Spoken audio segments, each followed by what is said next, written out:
struggling to pass against D2 schools. This was never a struggle for Arkansas. It was just a matter of who got into the game. You're really keeping eyes on guys like Trevor Brazile and Cliff Battle, who we talked about so much leading up to this. Would they play? Obviously, neither one of them started, but they both played. Both showed well at times in this game. Jalen Graham, I talked about this. If you watched my pregame earlier and if you read any of my recent articles, he did not go during pro day. And I was not able to disclose why that was. He had back spasms. I wasn't able to expose that at the time, what it was, or disclose what that was that kept him out of pro day. But Musselman said tonight in the postgame that he's only practiced once since pro day dealing with those back spasms. He anticipates Jalen Graham, the senior forward, reserve, probably a top 7-8 rotation guy when he's healthy, to be back maybe by the Purdue exhibition game a week from tomorrow, Saturday, October 28th.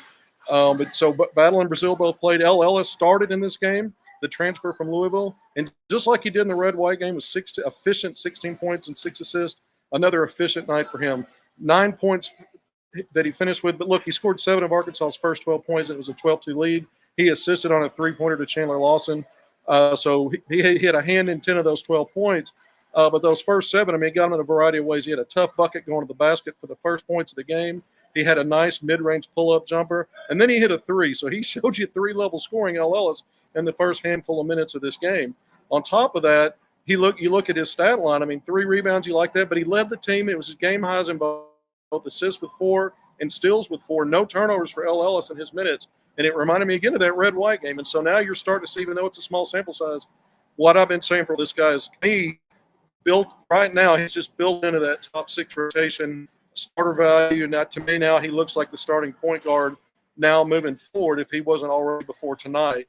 But a great game, I thought, for Ellis. I thought Tremont Mark, who also got a start, the veteran wing transfer from Houston Cougars, all that postseason success, similar to Devo Davis, and even had a Final Four in there, did some really good things tonight. Arkansas scored in double figures, 10 points.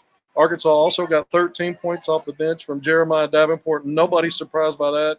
He's a bomber. In fact, Arkansas kind of got off to a slow start. Other than Ellis and Chandler Lawson hitting 2 early threes, Arkansas was 2 of 9 start from behind the arc. Davenport comes in. He strikes for 11 first-half points. They were kind of blink of the eye fast, just like they were when we go back to the red-white game, and he had quick 11. But 11 first-half points, but 3 of 5 from 3. So he got Arkansas back on the right track shooting from distance. Arkansas gets into double digits, and Meigs tonight shot 34 times from 3. This is a program that's really tried to keep the volume of three-point attempts low the previous 2 seasons. And you understood why, because Arkansas ranked in the 300s, when you started looking at efficiency. This is a team, even though it didn't shoot a great percentage tonight, got a lot of shots up, a lot of them looked good, and you had multiple players getting hot, whether it was Davenport, Joseph Penning in the second half. I mentioned Ellis, Chandler Lawson, each hitting 3s. Khalif Battle came in, ended up leading Arkansas in scoring tonight. He was question mark, as was Trevor Brazile. Would he be able to go? He just returned to practice on Monday after missing extended chunks of practice time going all the way back to July. He'd been out recently. Didn't go through pro day the other day, but he led Arkansas in scoring. A lot of that came late, but 14 points, 4 of 7 from the field, 2 of 3 from 3, 4 of 4 at the foul line. This is an 89%, 90% free throw shooter last year at Temple. And here's a guy that when he comes in, he's looking to score. He knows how to create offense, and he knows how to get that contact and get to the free throw line. Arkansas was a poor free throw shooting team last year, 69%. We talk all the time about being better from 3, and we've discussed the line a little bit. But how about that foul line too? Arkansas gets to the line 80% in the first half, and finishes with a guy like Battle going 4 for 4. And so this guy to me is a top 6, 7 rotation piece, maybe a starter type. But he's been out a lot. He came off the bench again tonight. One of the last guys to get in, by the way, early in the first half. Got a lot of minutes late. Ended up playing his share of minutes. Trevor Brazile, 19 minutes tonight, 4 points, 3 rebounds, a block shot. I tweeted this combination of plays. I got a defensive rebound, and then on the other end on offense, following that defensive possession, he hustles in, flies high, and gets an offensive rebound, comes down, and goes right back up for a putback dunk over a defender.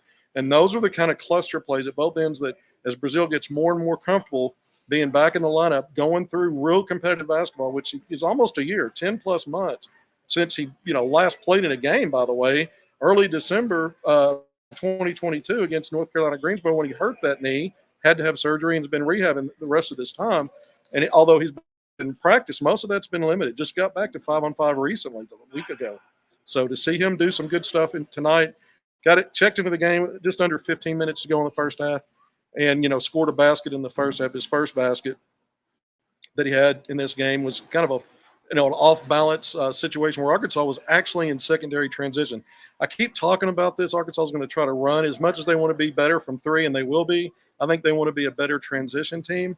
And you notice this in this game. It wasn't just about true fast break, but that secondary transition. Arkansas is moving the ball while the defense is still getting back. And on this one play where Brazil scored, the defense had gotten all the way back inside the 3-point line. So you're thinking, well, they're in their defense, but they weren't. They were not quite set. And Arkansas moved the ball, and guys were out of position. And then Brazil had a clean driving lane until someone met him. He thought he got fouled, but he did finish off the window. But the point there is that Arkansas is not letting defenses get set. It's not just about, when we talk transition, it's not just about fast break and running ahead of guys or getting to 3-on-2 or 3-on-1, whatever. Sometimes you'll see all 10 guys on one end of the court, even inside the arc, but they're not set yet. And I think Arkansas has got a sense of urgency to give themselves, the Razorbacks, a chance to get easier scores and cleaner driving lanes. Last year, teams packed it in so much.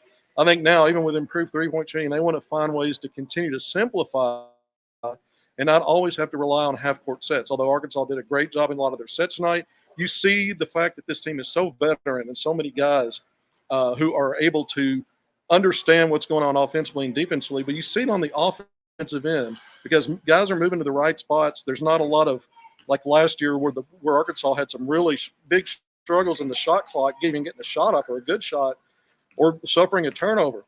Not nearly as much of that tonight. Arkansas, and you got to take the opponent, who the opponent is, and understand that this other team was just overwhelmed. But even so, you see the sense of urgency with guys moving the ball, getting to the right spot, setting clean picks, rolling, popping, and those situations open up a lot for your offense. So I thought it was rough figures for attendance. Leslie Byram, thank you for the question. Rough figure. I mean, I'm going to guesstimate 6,000, maybe 7. What do you think, Jason? You have it? Did they put it out yet? I haven't seen it. I have not seen that yet either. Okay, so that might be a little off. I'm going to call up some of my stats here and see if I can get an eyeball on some things that I want to go over. Don't have them memorized tonight. Arkansas shot 46% from the field. And 25%. That shows you just how stifling that defense was. I thought Arkansas's guards, Devo, Tremont Mark, even Ellis, but Battle, when he came in, before he started scoring, he was just a dog defensively. I mean, his mentality was just in the face, getting right up into his offense, the guy that he was guarding, and I mean, making things difficult. We're putting the ball on the floor, let alone trying to go one direction or the other. Just putting the ball on the floor was risky. He was right up in his guy's face. You might have to be careful about some of that as you move forward. But against this opponent, he did not back down. He didn't. To me, for a guy that's had an injured foot, he was moving very well. And of course, I mentioned the 14 points to lead Arkansas in scoring, and he got it. He got it in a combination of ways. But I thought defensively, he was one of those guys on the perimeter. Layden Blocker came in and made some plays. Got a steal early in the first half. I thought he got fouled going to the basket. It wasn't called. But he scored and then got that steal and was going to score again. And maybe he got fouled, but it wasn't whistled. Going to the rim. He did get fouled on a 3, made 1 of 3 there. Bay Fall had 6 rebounds tonight. Arkansas was led with 7 rebounds by Devo Davis. You look at Devo Davis, man. This guy just gives you everything. 7 rebounds, 3 assists, 2 steals, and making those hustle plays and really playing with physicality himself. And I thought, again, I mentioned Jared Davenport coming in, knocking down threes in the first half. Got hot, and that was Joseph Pinion early in the second half. Pinion got the start tonight, by the way. Played about 2.5, 3 minutes before checking out of the game after starting, and was kind of in and out. Most of the players, you didn't see a lot of heavy minutes for anybody tonight. I think Blocker led the team at 21 minutes, Devo Davis 20. I mentioned Brazil's 19. Everybody else was in the teens there for the most part. And all 14 available Razorbacks played, by the way, in this game. That includes the 2 walk-ons, Arborcast and Lawson Blake. But you had, additionally, I mentioned Graham not suited up tonight. He was with the team. He was not dressed out, but he was with the team tonight, and so that was good to see. And again, that's back spasms. Musselman thinks he'll be back soon. But going back through, again, some of these, I've lost my stats already. Trying to get to them. I mentioned Arkansas 46% shooting from the field. You had UT Tyler around 25%. This was a game where this team really struggled to score points. They got to the free throw line quite a bit late in the second half, which helped them get to 39. I mean, this was a game, you look at 39, you think that's awful. It could have been worse. They could have been stuck in the 20s if not for the foul line in the second half. I think there were some mercy whistles in there. I don't think any referee wants to be able to admit they were officiating a game that had a 70-point scoring differential with a team not able to get out of the 20s into the 30s in scoring. 13 of 53 from the field, so 24.5%. 1 of 20 from three. They had some open shots and couldn't make them, but Arkansas did a great job of harassing guards and just making them turn and not letting them turn and get to the middle. They were forcing them and funneling them to the sidelines, not being able to get clean looks for three for the most part. They were having to step back and take deeper threes when they did get looks. 1 of 20, that's only 5%. 12 of 17 from the foul line. This was a team that was 2 of 2 at the line at halftime. So 10 of those 39 points came in the second half. And I'm not saying they didn't get fouled, but I'm saying that was the saving grace there to get them to 39. But 30, Arkansas wins the rebounding battle plus 14, 46 to 32. It was closer than that at halftime, only a 4 rebound advantage. So Arkansas stepped that up in the second half. When you look at the turnovers, Arkansas suffered 7 and forced 20 points off turnovers, 22 to 5.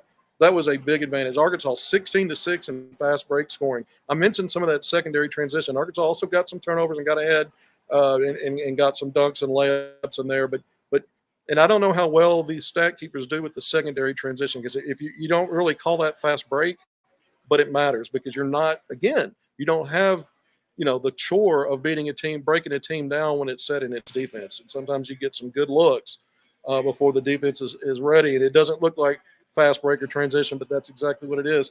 I go through some of these other things. Arkansas did have 11 assists tonight on those 31 made shots. I'm sure Musselman, he talked about going 11 of 34. I said they made 10. They were 11 of 34 from three, 32.4%. 19 of 23 at the line. That's over 80%, 82.6. Tremont Mark, 3 of 3. Battle going 4 at the line. We talked about that.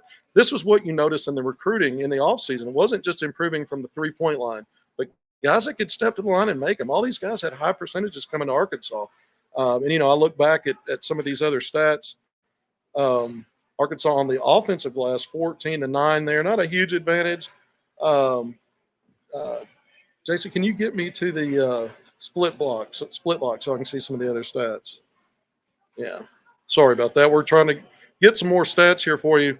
But just some of the general impressions now, because we wondered about Battle in Brazil. Would they be able to go? Would it just be brief sightings? No, they played about as much as anybody.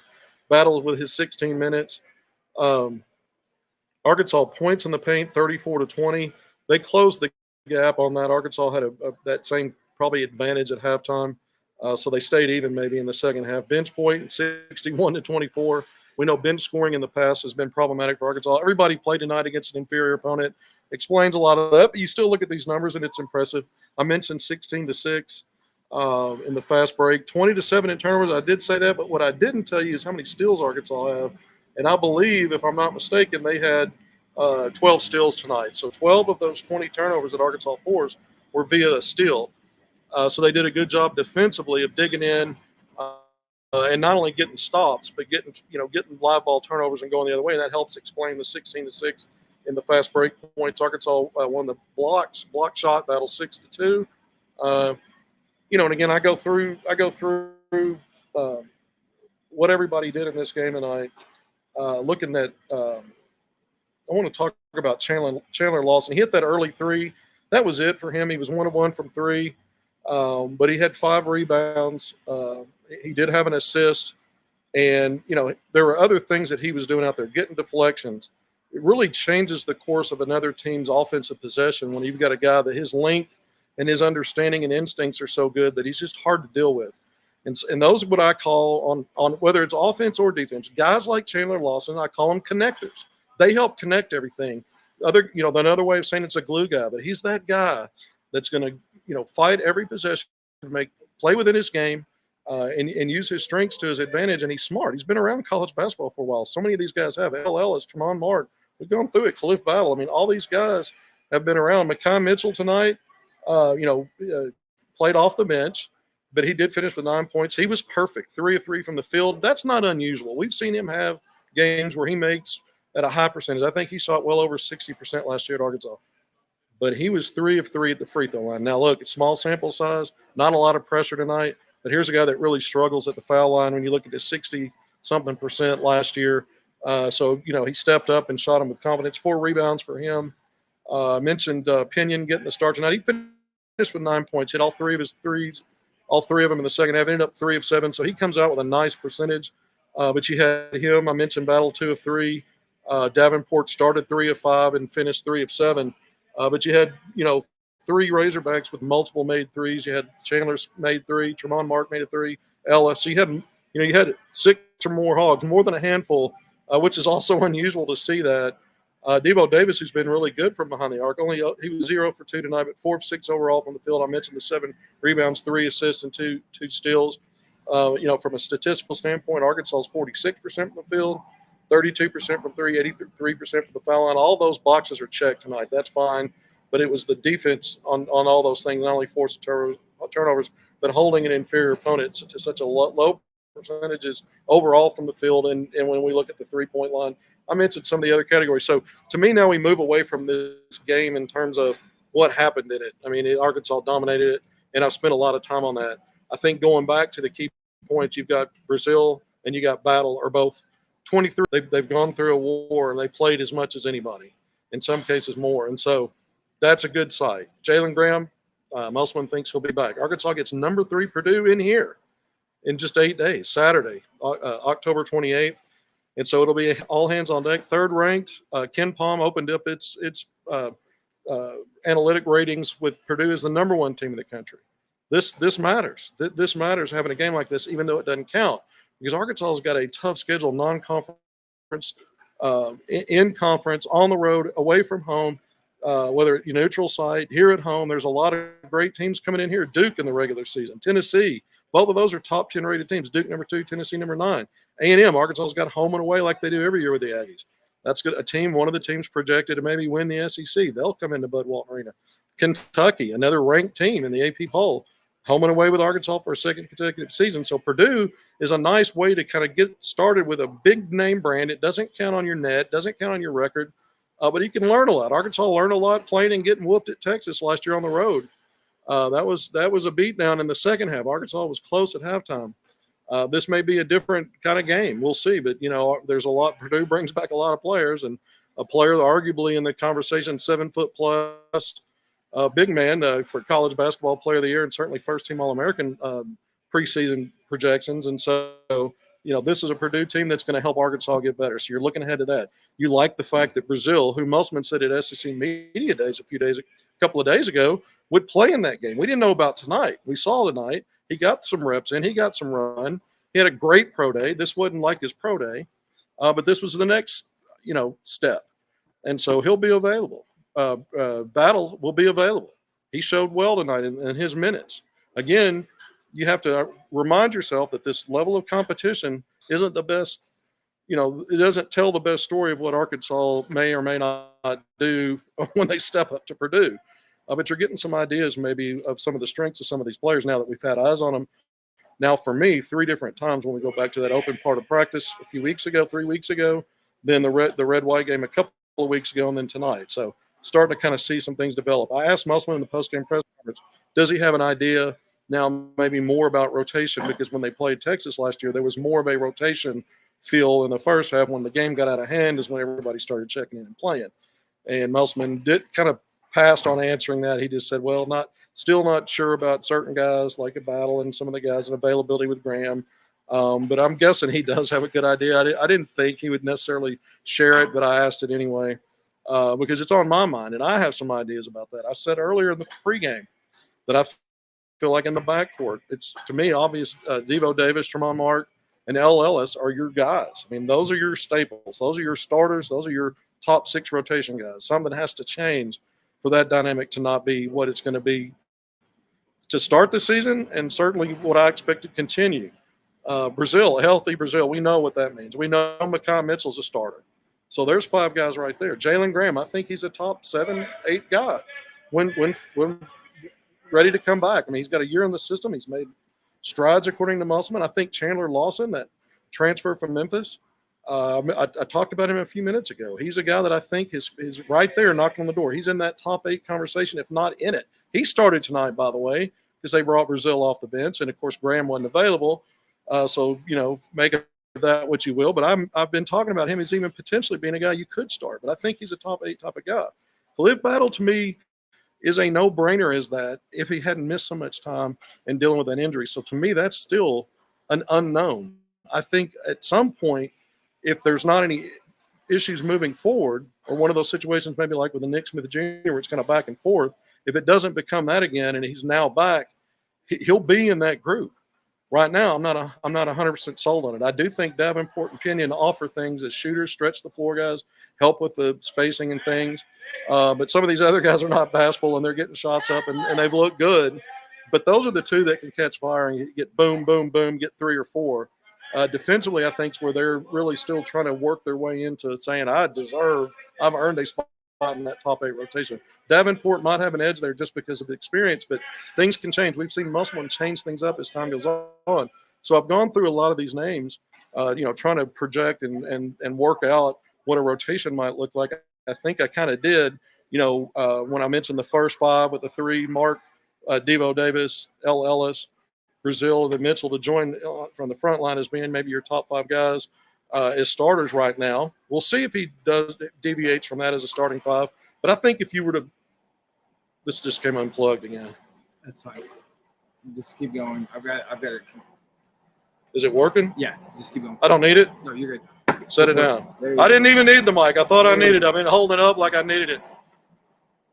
So those 5 guys, and so even if they're not technically starting, like a couple did tonight and checked in 3 minutes into the game. Okay, so those 5 guys to me, and then Battle could be a starter, could be in that rotation. Graham, again, still some question marks there. When does he get back? And then Chandler Lawson. So to me, those are 8. Those are the guys that I see right now. If I thought that Musselman was going to pick an 8, I don't know what his substitution patterns are going to necessarily look like, but to me, those might be the 8 guys that get the bulk of it. If everything had to be done right now, and the first regular season game was tomorrow. But we'll see if anything changes on the landscape of the next week by the time you play Purdue. And then you've got about another week before the season opener, November 6th, right back here at Bud Walton Arena against Alcorn State. All right, so we've kind of gone through what I think a rotation might look like. We've talked a little bit about Purdue. Obviously, the big man, Eddie, 7 foot plus. Again, maybe obviously in the conversation for best player in college basketball. Again, he was in that convo last year. That's going to be a matchup problem for Arkansas. However, I keep talking about Arkansas's diversity of skill sets with each position, 1 through 5, not only depth and quality depth, but there's diversity in what each guy can do. They just haven't had. Musselman said tonight, it's his deepest team. But what does that mean? It's not just deep. You got about the same numbers when you start counting scholarships, but deep in terms of guys you can count on and trust to play. That's a difference. That's a qualifier. And then when you say trust and play, what does that mean? Well, to me, it means at my 1, I've got multiple guys interchangeable. Same with the 2, same with the 3, same with the 4, same with the 5. And there's depth. It's not just 1 or 2 guys at a couple of positions. And maybe now you're and let's pump the brakes a little bit at the 5 spot. I mean, Arkansas, if a McCon Mitchell or a Graham stays hurt, you're going to be maybe looking at playing a lot more small ball with Brazil. But you have that option. And you could pull that off, especially Brazil and Lawson on the floor. I think they could complement each other. But we need to look, we'll just keep an eye on some of the stuff like that. But I think that's why it's important to have quality depth and guys, multiple guys that can do different things. They don't just mirror each other. And last year, Arkansas had too many guys that mirrored what the other guy could do and what they couldn't do. And that was a problem at times. And Arkansas still made it to a Sweet 16. They still found a way. Very young team as well. This team's not young. It's got a lot of experience. And you look at Devo Davis and Trevor Brazil, to me, those guys, it's all about those are the front and backcourt duo centerpieces. It's why they're preseason all SEC picks. When I go into this Purdue game, I'm telling those guys, who's Purdue? You respect them, but this is our house. That's what you as a staff are telling your 2 leaders in your front court and back court. And all these veteran guys around them that have come in and won, like Trayman Mark. He's won basketball. You look at guys that have produced, like Ellis and Cliff Battle. They haven't won at this level, but they're surrounded by some guys who have, and they bring qualities. I mean, Ellis, to me, I can't talk enough about him. That I had an article on Hogville about the pro day the other day, and this NBA scouts raving on and on about Brazil being a lottery pick based on that performance. But he also snuck in there this little Ellis might just be the best guard Arkansas has. That's debatable. I'm never going to sleep on Devo Davis and disrespect him. But each player's quite a bit different in what they bring to the table. And I think when you're talking about a guy that's an effective, crafty, skilled scorer, that's Ellis. He led Louisville in assists last year, and his assist numbers would have led Arkansas. I know it's apples and oranges with the quality of team and what was around him, but still, he's a guy that can facilitate and makes the right reads. He's going to score when it's there, shoot when it's there, and he's been so efficient so far. And then he's going to hit the guy on time in the right place to facilitate for others and get the offense moving.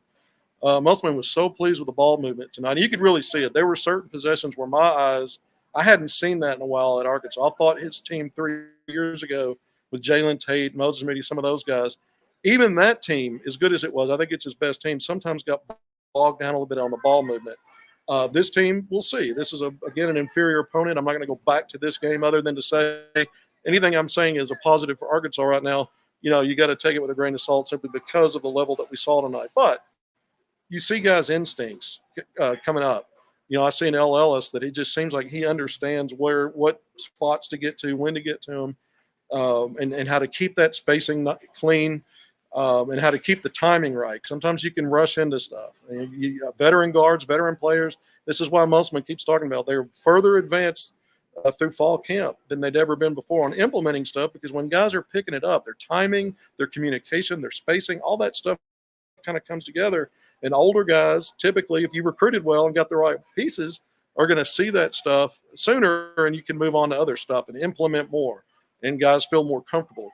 And so defensively, we've talked about how I thought that would be the biggest thing for Musselman in the 2 weeks leading up to this game, simply because the red-white game was a score fest. 88-70, 63% combined field goal shooting. Both teams, they shot the lights out from three, 14 of 28 combined, 50%. Again, not a good opponent, but when you hold a team to 1 of 20 from three, and Musselman said the game plan was no threes, well, that's asking a lot, and you almost got it. So this was a team that didn't have a three made in the first half. So your defense, some of the things they've been working on, even though, again, inferior opponent, just some of those things that you saw, it translated out there to a lot of communication on defense, guys not taking a whole lot of risk either. I mean, Arkansas really didn't start fouling until late, and so they'll probably work to clean some of that up. Again, I think some of that was just the officials playing a sympathy card there. Arkansas was aggressive throughout the game, and then the whistle started flying a little bit late. But either way, I think Arkansas is going to feel good about this defensive performance going into Purdue, because the Musselman's teams, everything they've been, 2 Elite Eights followed by a Sweet 16, all of that. It really all boils down to them getting things right and fixed and being sound defensively. They've been a top 10 to 20 ranked defense those 3 consecutive seasons, and he's going to expect that again. He understands it's going to have to start there no matter how many bells and whistles and shiny new toys you have shooting threes and all this stuff we're saying, all the experience and, all this different skill, versatility of skills and all that. Got to prove it on the defensive end. That's why when I think of a guy like Chandler Lawson, he's a connector at both ends. He's one of those guys on defense you can count on to get some deflections, disrupt, get some rebound. He's going to play good basketball, smart basketball. Trevor Brazil's got plus defensive ability. It's going to be a matter of him trusting his knee and being able to play reaction. Offense is a little easier when you're coming back from a knee because you know where you're trying to move. Defense, you have to react a lot, backpedal a lot of stuff. And so we'll see how he does. But he's got an opportunity to be a plus defender, if not at some point an elite defender. I think Mekhi Mitchell can be a solid defender. We know what Devo Davis and Tremont Mark have been. Devo Davis at Arkansas, Mark at Houston. I think Mark's maybe a little bit of a work in progress defensively in Arkansas system, but I think he'll get there. And I love his length.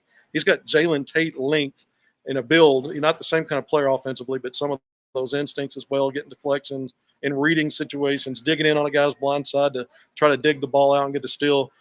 And then Ellis, I think he's going to be competent defensively. I don't know how good he can be, but everything I'm hearing is he's really buying in to all of the game planning on both sides of the ball and getting it, and he's showing it on the floor. That's the execution part of it. So you love to see that before you've even played your first regular season game and still have an exhibition game to come up. Purdue's got a lot of returnees. I mentioned Edey. They got a lot of guys back on this team, and that's why they're ranked so highly. You know, this is a team that knows how to play together. But if this environment's wild back here, even for an exhibition game, and the pieces Arkansas has, this is a game that Arkansas can win. Doesn't count for anything, but there'll be eyes around college basketball paying attention to this one. But win or lose, Arkansas is going to learn from it and get better. Musselman understands that. He's not is a concern. He'd love to win it, but he understands win or lose. It's good to have that quality opponent this early because you're about to jump into it in November. Even though the first 4 games at home, you should win those. You're off to the Bahamas. You know, we know that's a good field over there. Then you've got Duke at home. There's some other tough mid-majors that Arkansas has at home in November and December. And so before you ever get to the SEC, which I think is the deepest this year in terms of NCAA tournament potential, I think there's 8, maybe 9 teams with that potential coming into it. Maybe not as top-heavy with a team that could run away with the league like we've seen with Alabama once or twice and in past years, some teams, but I think depth-wise, 8 or 9 teams potentially in the tournament. Obviously, there's 5 teams ranked in the Associated Press top 25 in the preseason from the SEC. So I think, it's going to be a tough league. So non-conference, conference, a game like Purdue gets you a measuring stick kind of early. It helps you early on. And the other stuff, that we're going to learn, I think we'll obviously see some idea that Musselman has for a rotation.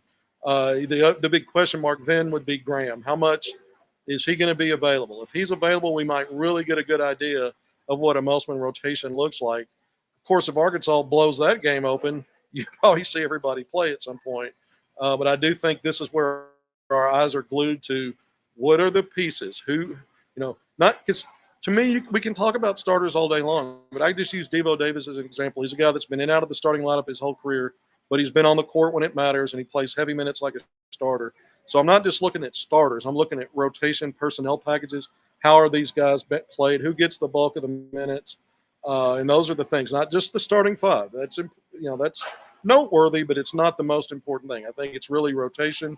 And we know that we can't just take an 100% absolute off of what we think we know when we see that or start to figure that out.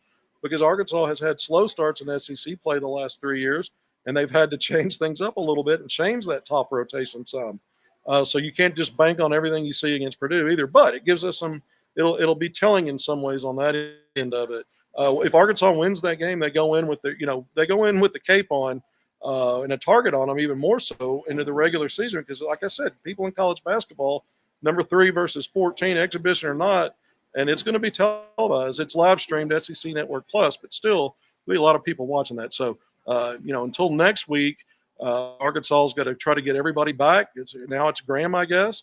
I don't think Battle or Brazil are having any ill effects. I noticed Brazil had an ice pack on his knee in the post-game presser, but that's to be expected. That's, probably what they're going to do to just to be on the safe side and make sure that he doesn't have any swelling or any ill effects. But we'll just kind of monitor those things through the next week. But we're about 36 minutes in.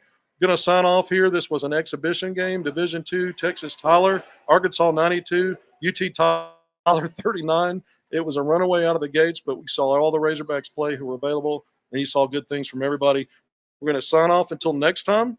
Thank you for joining me on Hogvillenet YouTube Live. I want to thank my sponsors as I say goodbye. Jose's Bar and Grill in Tawnytown. I did my pregame there. Parkway Automotive in Little Rock, and Fence Brokers, Inc. in Central Arkansas as well. Those are my 3 sponsors right now, and I want to thank all 3. Good night.